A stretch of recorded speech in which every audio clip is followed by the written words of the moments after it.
సికింద్రాబాద్లో ఉన్నటువంటి ముత్యాలమ్మ గుడికి జరిగిన సంఘటన ఆ రోజు దురదృష్టకరం.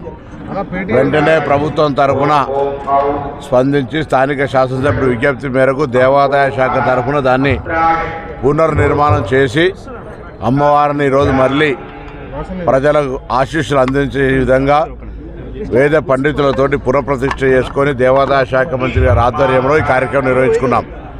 ఆ ముత్యాలమ్మ వారిని 2 చేతులు జోడించి ఈ ప్రాంతం అంతా కూడా సుఖ సంతోషాలతో అంతా ఎటువంటి ఇబ్బంది లేకుండా ఉండాలని ఈ సందర్భంగా ప్రార్థించినాం.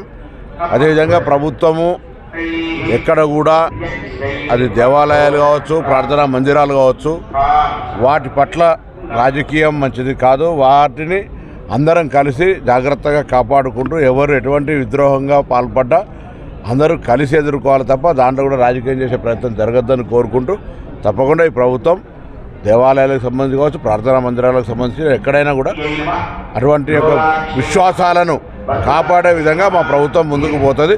అందులో ఎటువంటి అనుమానం పడే అవసరం లేదన్నటువంటి మాట మనం చేస్తా ఉన్నాం.